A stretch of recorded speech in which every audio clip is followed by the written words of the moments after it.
Welcome to my one and only 2024 NFL mock draft. We are going to mock the entire first round. And with the first pick in the 2024 NFL draft, obviously the Chicago Bears going Caleb Williams, so let's get that one out of the way. Now, as a heads up, I am going to select based on what I think each team is going to do, not necessarily who I would take, what I think is going to happen in real life, so we can see how close I get. And I also will be mocking trades, because I do think there are a few trades that are going to happen in the first round, maybe actually more than a few, so we will be completing those as well. With the Commanders, I don't think they're trading out of number 2, and I think they ultimately, like if this was 2 weeks ago, I thought it was going to be Jaden Daniels, but with a few things that have gone down in the last week or so, I do think the Commanders settle on Drake May. I don't think either of the first two fan bases are mad at all with their 2 picks, and now we move on to the New England Patriots. Now, they are a team that could be primed to trade down. There's a bunch of teams that do need a quarterback and teams that would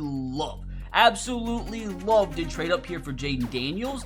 Also in play is JJ McCarthy. I know there's like 4 or 5 fan bases out there stressed to death at the fact they might take JJ McCarthy with pick number 3, but ultimately, I do think the Patriots are happy with how things fell. I think they're going to stick at 3.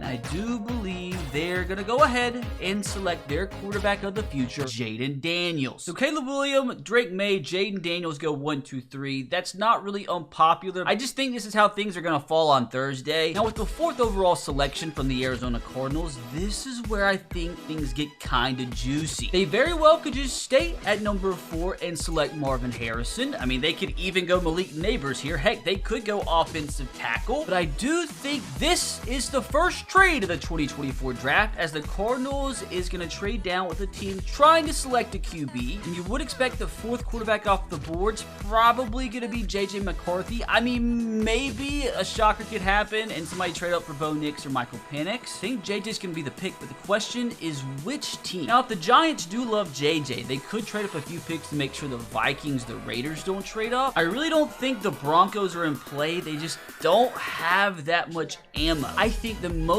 likely destination here is the Cardinals making a trade with the Minnesota Vikings at number 11. I think it's going to take both of their first round picks from this year. They don't have a second round pick next year, so maybe they do like a 3 for a 4 swap. Regardless, I think the Vikings are going to make a trade one way or another, and they're going to select the 4th straight quarterback off the board in Mr. JJ McCarthy. I mean, I don't think Vikings fans would completely hate the pick. I mean, if I was a Vikings fan, I'd rather JJ McCarthy than Samuel Darnold. I just know I'd love to be a rookie quarterback and go to offense that had Justin Jefferson and Jordan Addison, and not to mention TJ Hawkinson. 4 straight quarterbacks starting off the draft would be wild, but it's very possible. And what also is a possibility, the Chargers, they could also trade back for a team, maybe the Broncos and maybe the Raiders, who could want one of Bo Nix or Michael Penix, but I think nobody's necessarily going to get that much draft capital for them when they could get one of these guys later in the first if they wanted to. So I do think the Chargers ultimately stay here, and with the 5th pick, they are ecstatic to select Marvin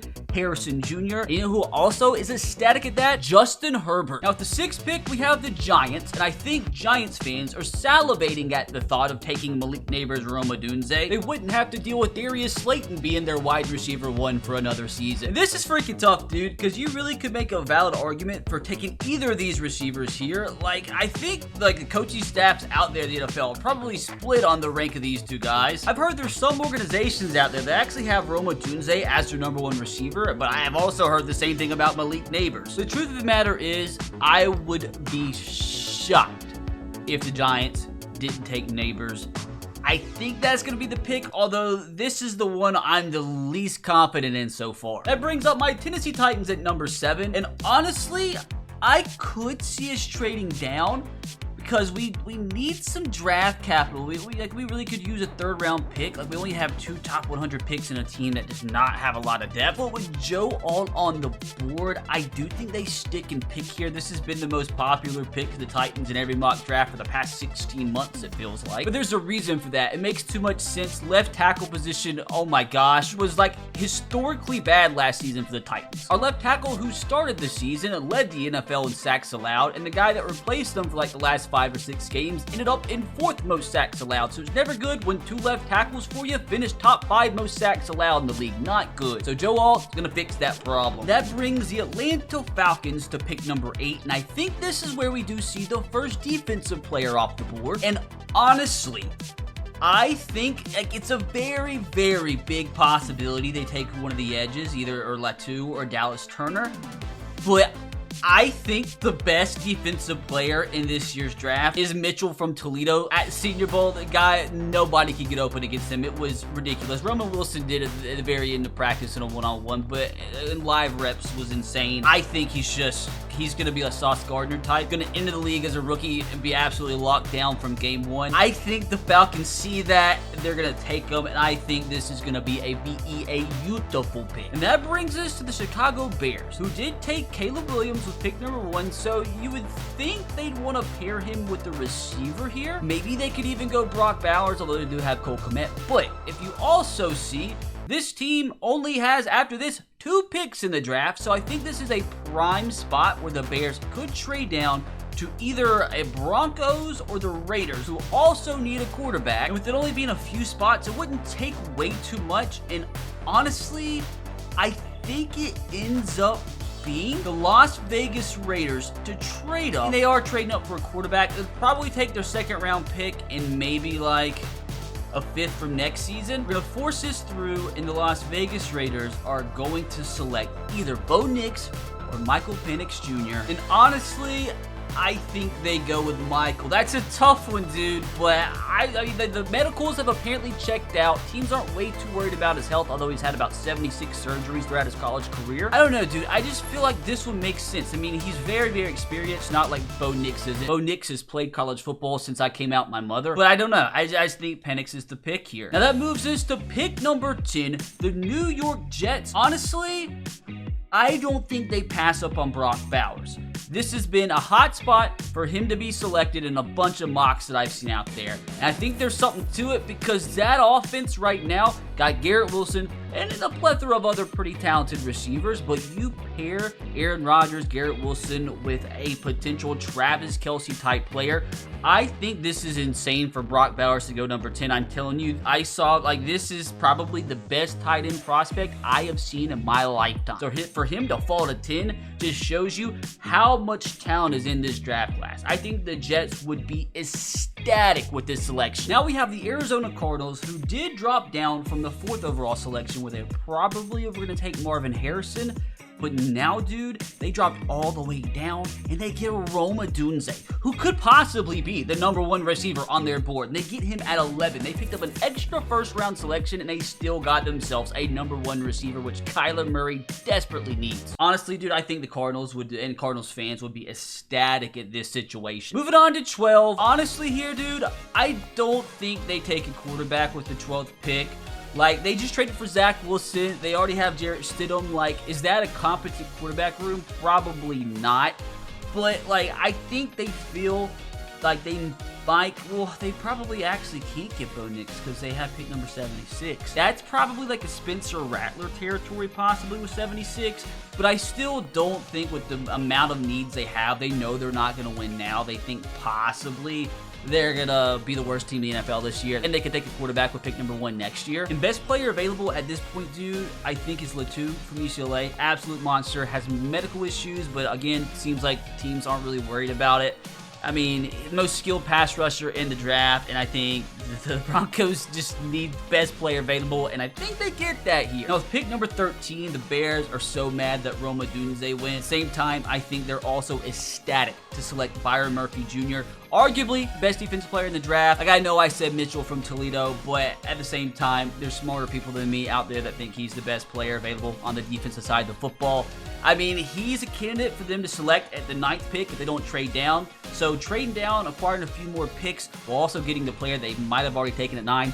Perfect situation for the Bears, although I know they probably wish they got one of the top receivers. Now, the Saints here at pick number 14, another team that has a ton of needs, but I think with the 14th selection, they go offensive lineman. It's kind of like, there could be 4 offensive linemen go in the top 15. There could be 2. There could maybe just be 1. Like this draft, there's like so many good players that just so many different scenarios can play out. But I think they go Fuaga from Oregon State. Guy's an absolute freaking mauler, dude. There's questions whether he's gonna play guard or tackle. I think he's gonna play tackle. I think the Saints would be so happy to take this guy with pick number 14. Like, he could go as high as 10. Now, the Colts with the 15th overall selection. I'm just glad Bowers and Mitchell were gone. Those 2 guys, I'm super worried they'll get at 15. They could use a receiver, but their cornerback situation is so bad that I think they're kind of forced to take that here. And good thing for them, there's a ton of good ones left. Carrion Arnold might possibly very well go ahead of Mitchell. So I think the Colts would be very happy if Arnold's still here. And I think he's probably the easy pick. Seattle Seahawks, I think they go with my boy Troy from Washington. The guy's an absolute mauler. He's probably going to play guard. Even could play center maybe. But I just think he's so good. He's just not necessarily, he didn't have the long enough arms to play tackle in the league, I don't believe. He's been super solid for Washington. But he has all pro potential at the guard position. I think the Seahawks are very content with this pick. Moves us on to the Jacksonville Jags. And their team, too, that can go in so many different directions. And honestly, I feel like this is just such a Jags pick. It's just like, it's a pick that you might not necessarily expect, but it's just what the Jags do every year. Not saying he's a bad player or anything, great player, but might not expect it. I think they go Graham Barton here. He's more of a guard, could even play center. A lot of people think he's best suited for a center, has all pro potential at center. So to have that versatility, I mean, he can play tackle if he needed to. They need to protect Trevor Lawrence a little bit better. And I think they'll improve upon that cause by selecting Graham Barton with pick 17. Now we have the Cincinnati Bengals here with pick number 18. And talk about needing to protect a quarterback. They need to protect Joe Burrow. So I think it's very vital that they take the tackle position here. And I cannot believe at this point we've had Fashanu. It's Fashanu, actually. Fashanu. Everybody thought it was Fashanu. I'll probably get wrecked in the comments, but I'm telling you right now, it's Olu Fashanu. He's going to be the pick here at pick number 18. If I was a Bengals fan, dude, I would have a smile all over my face for this one. Guy has all pro potential. I've said that about like 3 straight players. Again, this is like the most talented draft class I can remember in probably the last 5, 6, 7 years. I say that, watch this be the worst draft class of all time. Now, pick number 19, I think this one's just so simple. Like, not saying it's a plug and fill, like, it's close. Like, you can't say that. It's Aaron Donald. They lost Aaron Donald. That's what I'm insinuating. Jerzon Newton from Illinois. He's a little undersized, which Aaron Donald was. That didn't hinder him at all. So Newton's the pick. Gonna take over Aaron Donald's spot. Will he be as productive? Probably not. You know, that'd be a little big, like, a little bit too much of an ask. But I think they, again, that's a really good fit for the Los Angeles Rams. They could turn him into an all-pro. Gotta stop saying that. Now, the Pittsburgh Steelers with pick number 20. I just feel like this is just the perfect place for a guy like Mims. Just seems like a Steelers pick. They love their Georgia tackles. But I think they'll take a more polished guy, J.C. Latham. He's good. Very good. Will, like, immediately be their starter at right tackle. But the question is, will J.C. Latham be protecting Russell Wilson or Justin Fields? Now, the Miami Dolphins here at pick number 21. They are another team that I have absolutely no idea what they're going to do. Honestly, I think they just go best player available. Like, there's really no offensive lineman here. I don't think they take Mims. I just don't know about that fit. I mean, they could go Jackson Powers Johnson. Like, he could play guard for them, but I'm more inclined to just go best player available, and it's probably debatable, and it's one of these 3 without a shadow of a doubt at this point. You could even have Nate Wiggins in, the conversation there, but I think this is where Dallas Turner goes. Add him to that pass rush. They had a lot of injuries last year. They would love to have him last year. Second straight Alabama player off the board, and he's going to be good. Crazy that he falls to 21. 22, we have the Philadelphia Eagles, and this is another very easy pick. Or is it? Do they go Cooper DeJean? Like, the thing is, he's so versatile. He can play safety, he can play cornerback. Same thing, Wiggins, very talented too. The thing is, a lot of people have him as a number 1 corner. I don't, but I think he has potential. But I think just from his versatility alone, We go Cooper. Wonder how Will Compton will feel about that. Now we have the Cardinals back with their 23rd selection after trading down from 4. I'm sure they'll be happy they get another quality player here. Don't forget, pick number 11 with Roma Dunze, and they are over the moon about it. Definitely not going to double dip at receiver, although it would be the worst thing in the world with how good this receiver class is. I think they need help in the secondary. I think the Eagles definitely considered him, and I think he's now going to get taken. Nate Wiggins at 23. Very good pick for the Cards. It's funny with pick number 24 how many needs it says the Cowboys have, and it feels so much like a Cowboys pick. Like, I think it's the perfect spot for him. I think he's going to go in the first round. There's just so many good tackles. I do think he goes over Mims. Mims is too much of a question mark for a team that has so many needs like the Cowboys. They need somebody they know that can start day one. Might not, it needs some time, to develop, but still could start day one and not be an absolute catastrophe. That, my friends, is Tyler Guyton from Oklahoma. He's a guy that he's just not a for sure thing. I think his floor is very, very high. That ceiling, we'll have to see. Potential's there. Will he reach it? Who knows? But I think with how the board has fell, you can't be too mad at that as a Cowboys fan. Pick 25, the Green Bay Packers. Another team that needs offensive line. They could go D-line as well. Definitely don't need receiver. They at least, signed a safety or two in offseason. Xavier McKinney, pretty good addition. This still could be a spot for Tyler Nubin, but I don't think he makes it in the first round. Safety class this year, not too good. You know what? This, my friends, is where I think we have another trade back. And it just makes way too much sense because, the Cardinals could double dip. Another one of these teams could trade up for a receiver, especially the Ravens, especially the Chiefs. But I think the Bills, it is vital they add themselves another good receiver. And there's probably two more receivers left on the board that I think are first-round talent. The Bills are just such a big candidate to trade up. So they just have so much ammo. Next year, they have a lot of mid-round picks this year, a lot of them. So I think it doesn't going to take too much to trade up 3 spots. They just want to make sure they secure that talented receiver. I think it'd probably take maybe 133 and 163. Maybe you can throw in a swap from next year, a 4 and a 5 swap. I think that's decent compensation for, jumping up 3 spots. So we'll force this trade. I mean, again, I'm not good on the trade compensation. That's just who I think is going to trade up. Now, with the pick 25, it becomes either Brian Thomas or is it Adonai Mitchell? This is a guy I would love to fall for the Titans second round, but it's just not going to happen. But honestly, given the selection, given how the board fell, I think they actually go Brian Thomas. I think Brian Thomas ends up being the pick here.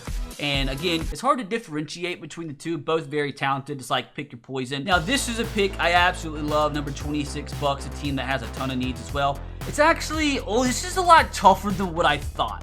Because the Bucks, now that I think about it, they do need some edge help. And they also need some offensive line help. I was initially going to go Jackson Powers Johnson. But dude, Jared Verse still there at 26 is absolutely insane. This is a guy that could shock me, go top 10. Well, I guess it wouldn't really shock me. I wouldn't be surprised, not expecting it. But at 26, Jackson Powers Johnson is very, very tempting here. But I gotta go Jared Verse. There's no way he falls past 26. I mean, it's just crazy how the board has fell. But 26, Bucks fans, very happy. Wait, did the Cardinals really have 3 first-round picks? I didn't realize that. That's crazy. I forgot they traded back last year, got themselves another pick, Texans pick. And since the Bucks passed up on them, I think they get their plug-and-play starting center of the future, Jackson Powers Johnson. Welcome to Arizona. Now, the Packers finally pick here at 28. I know I was a little worried about them, but with how the board has fell, dude, I think Mims doesn't quite fall past 28. He's not going to fall out the first round. With some of the guys left on the board, like a Guyton, like a Latham, Fashanu, I just would not take Mims over. He's either going to be the greatest tackle of all time or the worst. Not going to be as bad as Isaiah Wilson, but maybe he will be. Who knows? But he has all the potential in the world. I guess a team like the Packers could take a chance on it. Now, at the Lions at 29, I think this is probably the easiest pick we've had in a minute, and that's going to be Kool-Aid McKinstry.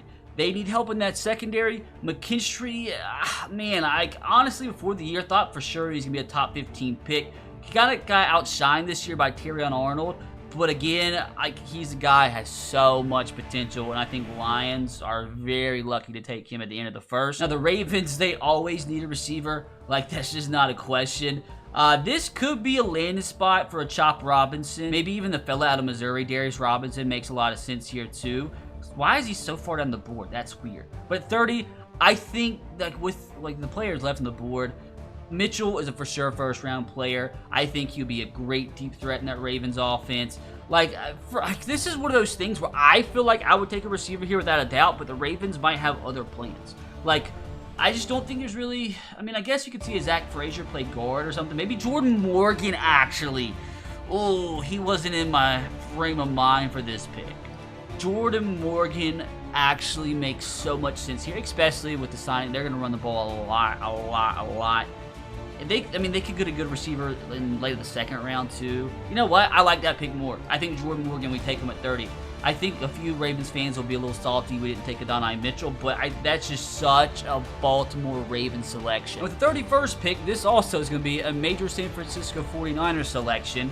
No offensive lineman that I'd really take here for. I mean, they could go receiver with some of those contract situations they got going on over there, but... I think they go cornerback, and I think Mike Sainristil out of Michigan is just the perfect fit. It's just, again, this is one of those picks that just make way too much sense, and that leads us to the Kansas City Chiefs. What are they going to do with the last pick of the first round? Will this pick actually help them three-peat? Hopefully not. That would suck. But it just makes too much sense, you know. It really depends on the Rashee Rice situation. I mean, they have Hollywood Brown now. It really just depends on what they think is going to happen to Rice, because if they think Rashee Rice is going to be okay, I would attack another position in need, but I do think Rice will probably get suspended for 4 games or so, if not more. But heck, the worst group on the offense was receiver last year, and they still won the Super Bowl. So just imagine they could beef that core up, maybe even better than what the receiving core was when they had Tyreek Hill as a collective unit, that is. They take Mitchell here. Mitchell, Rice when he's back, Hollywood Brown with Kelsey. That's just not fair. Mitchell is going to be the last pick of the first round. Also there, you could have a team like the Broncos try to trade up. They actually probably not. They don't have a second round pick. So what am I talking about? And just because they didn't have a first round pick, we'll pick for the Panthers here. I think it's going to be Ladd McConkey. They got to get a receiver, maybe even 2 here. But that's my first round mock draft 2024 style. I want you guys to let me know how you think I did in the comments, and I'm just hoping this is, you know, a situation where I get all 32 picks right, and I become the most viral human being on the internet. Now, hopefully you enjoyed that one, and if you did, please like the video and subscribe if you haven't. Also, click right here to watch another video that hopefully you'll enjoy more than this one.